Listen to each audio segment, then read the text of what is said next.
Yes, magandang araw sa lahat ng Pilipino, lalong-lalo ng Pilipino na may pakialam sa ating bayan. Muli, balikan natin ang mga issues na hindi natapos-tapos tulad ng 18 brave soldiers at marami pang iba. Dito sa 18 brave soldiers, ang daming lumalabas na kesyo ganito. Pasensya lang kayo mga kaibigan na piyesta sa amin, piyesta sa aming Nayon. Bagong Nayon 2, Barangay San Isidro, Antipolo City. Kahit hindi piyesta nito, maingay talagang paligid, kasi harap ko ay kalsada. Okay, dito sa 18 brave soldiers, ang daming mga issue na nakakapag-init ng dugo. Tulad halimbawa, na imbis ang ipatawag yung mga involved sa information, dalawa sila ipatawag. Yung nag-akusa, yung nagsabi na information, at yung sinasabi na involved. Bakit hindi ginagawa ng ating gobyerno? Sabihin na lang directly to NBI. Kasi sa ombudsman, tinanggihan Tinanggihan yung complaint against those person involved ng ombudsman. Kesyo joint affidavit daw. So, lahat ng bagay na pwede nilang depensa ay gagawin nila. Pero ito yung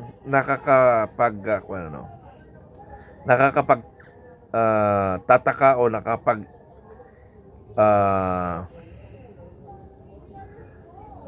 alab ng galit, dahil ikaw na yung nagreklamo, ikaw yung nagbigay impormasyon, ikaw pa yung kakasuhan. Yan yung administration ngayon ni Bongbong Marcos. Baliktad din, hindi yung manaobserbahan mga kababayan. Baliktad na ngayon Huwag ka magsabi ng katotohanan, kakampi ka ng gobyerno.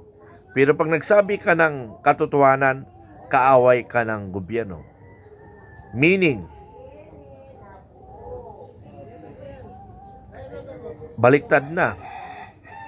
Defensive ang gobyerno, ang offensive ang taong bayan. Paano explanation nun, Dahil yung mga sindikato ayun ang pinoprotektahan ng gobyerno. So, ibig sabihin, ang sindikato ngayon nasa loob ng gobyerno, di ba? Tapos, ang tawag dito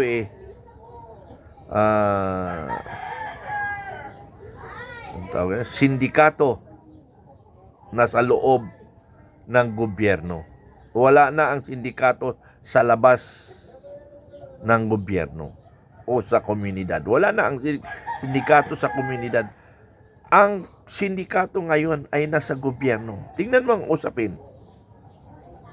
May narinig pa ba kayo na mga nagawa ng gobyerno, accomplishment, mga nahuli? Mayroon, pero madalang, isolated. Hindi katulad nitong issue na sindikato sa gobyerno. Bawat minuto, sindikato, gobyerno. Bawat oras, gobyerno pinag-usapan. Yung nagagawa o na-accomplishment ng gobyerno, buwan bago pag-usapan ang nagawa. Ulitin natin para klaro sa mga bayan, para maipasok natin sa isipan natin yung mga nagdadalawang isip pa, nagdadalawang isip, baka sakaling ma-educate natin, baka sakaling ma-educate natin, mga kababayan, ha? Bawat minuto, bawat oras, o bawat araw ang pinag-usapan sindikato sa loob ng gobyerno.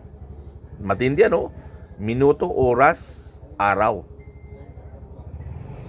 Pero ang accomplishment o nagawa ng gobyerno, buwan ang bilangin bago ka may makita. Grabe, So, in your analysis,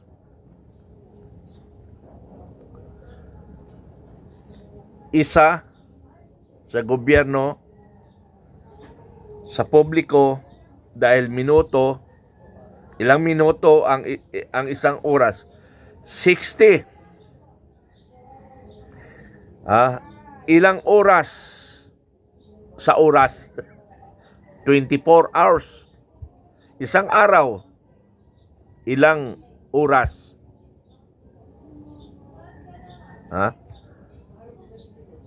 Sa isang araw is 24 hours. Sa isang araw, ilang sa isang linggo? 7. Sa isang linggo, ilang linggo sa isang buwan? 4. So, balikan natin para maintindihan natin lahat, maklaro natin lahat. Bawat minuto, bawat minuto, oras, araw, mayroong balita na sindikato ang gobyerno. Ang gobyerno naman, buwan ang lilipas bago ka may marinig na nagawa. Wala pa nga rin minsan sa isang buwan Ganon ngayon ang ating gobyerno. Kaya kayo, na sinasabi nyo, kami ang nanggugulo. Nako, anong klaseng may utak kayo? Buksan nyo yung mata ninyo, isipan ninyo. O kasama rin kayo sa nakatanggap ng malita. Ito ang masaklap rin, mga kaibigan. Ito ang masaklap. Nakarang eleksyon, special election dito sa amin, 2nd District, Antipolo City, at bumuta ko kanina. Ito, may incredible ink pa. Yan, kahapon.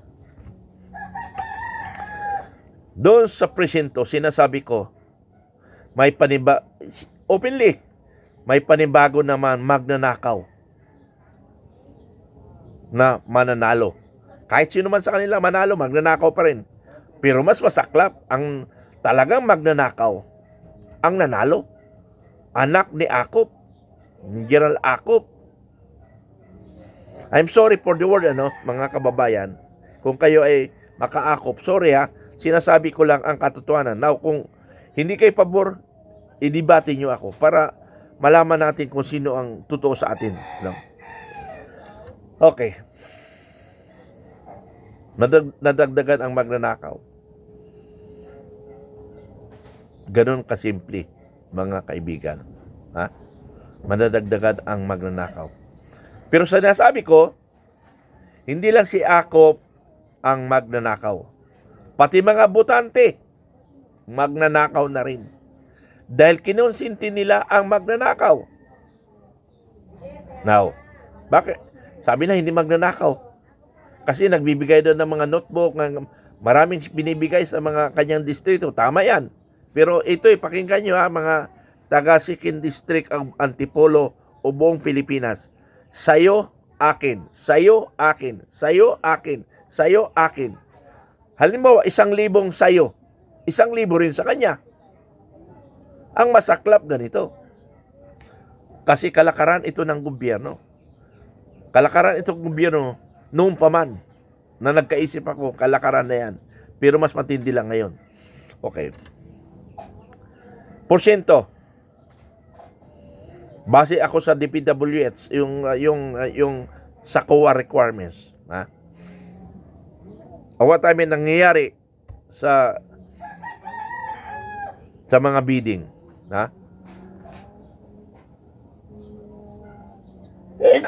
Excuse me. 60% ang napupunta sa bulsa. 40% ang na ibibigay sa taong bayan. Or minsan pa nga 35%.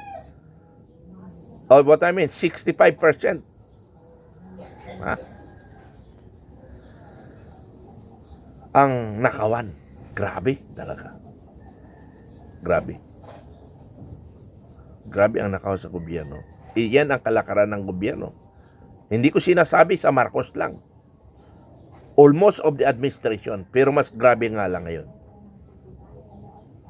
Kaya ang gusto ko, mabago man ang sistema, hindi sa prosesong darating ang 2028, kahit sino ang mananalo na Pangulo ng Pilipinas by 2028, kurap pa rin ang Pilipinas. Sinasabi ko sa inyo yan, kurap pa rin ang Pilipinas by 2028. Hindi niya kayang baguhin abruptly. Kailangan talaga ng revgob o reboot ang ating gobyerno. So, yan, ganyan. Dapat nagpapaaraw Pinangali yata kayo. May maingay sa baba. May maingay sa baba. Ewan, lasing yata yun. Okay, patuloy tayo. Patuloy tayo mga kaibigan. Kailan natin mababago ang bansang Pilipinas kung tayo ay patay na? Kaya dapat, buhay pa lang tayo, kumilos na tayo. Ano? Buhay pa tayo, kumilos na tayo. Para yung buhay natin ay may gamit na pakinabangan ng taong bayan.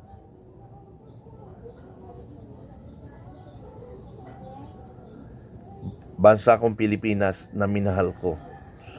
Mula pa ako 13 anyos, natuto na ako magtanggol sa aking bayan. Kababayan ko, ako'y nananawagan sa lahat ng Pilipino na nagmamahal sa ating bayan. Mag-isip kayo. Kung ihayaan na lang ba natin na tayo ay pagnakawan harap-harapan. Nabiruin nyo. Sa 18 Marines na lumabas na sinasabi nila DDS ang nasa likod. Ngayon, PGM na naman ang nasa likod. Gago ang NBI. Bakit? Bakit ang inimbestigahan nyo yung mga nasa likod kung sino ang nagtulak sa 18 Marines?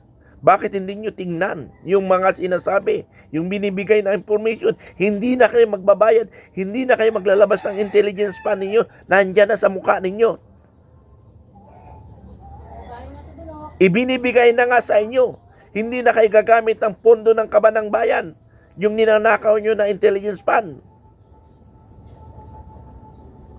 Andyan na ang information.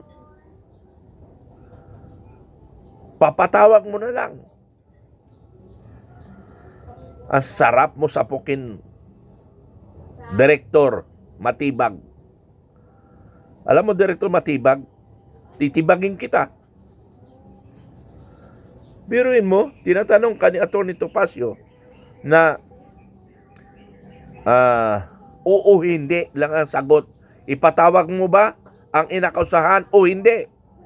Wala, hindi makasagot si Matibag eh. Hanggang sa debate lang sila eh.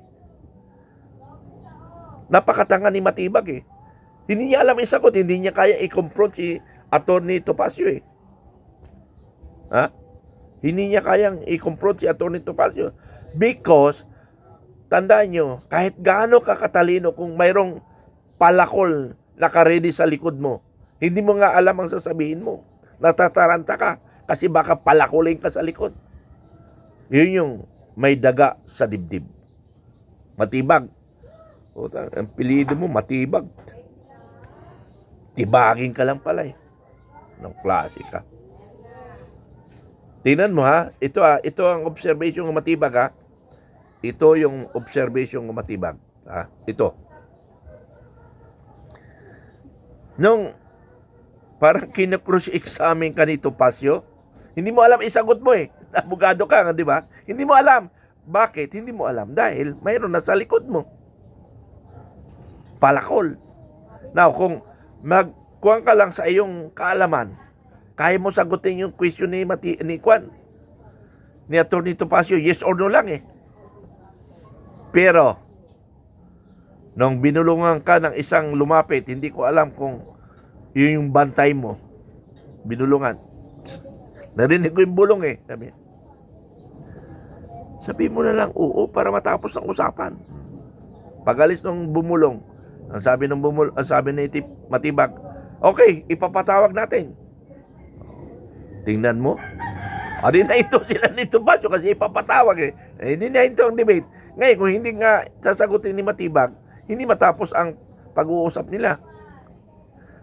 Hindi niya alam eh. Kaya binilungan. Oo na lang sabi mo para matapos na. Diyos ko naman. Mga bobo talaga ito nasa gobyerno ngayon eh, no? Hindi ako matalino. Tandaan niyo yan. Pero matalino ang aking isip para sa mga mandurugas. Mayroon naman ako writer kung paano gawin sa inyo eh. Pero yung talino ko, paano nyo gagawin ang Pilipino, yan ang hindi pwede sa akin, mga gago. Okay, anyway, mahaba na yung aking paliwanag, no? So, mayroon naman na dagdagan ng magnanakaw sa Antipolo City, na ngayon, DDS daw, ngayon, Gloria Arroyo na ang pinagbibintangan na sa likod. Mga tarantado sila, no? Maraming problema ang bansa. Maraming problema ang bansa. Kaya bayan ko, gumising tayo.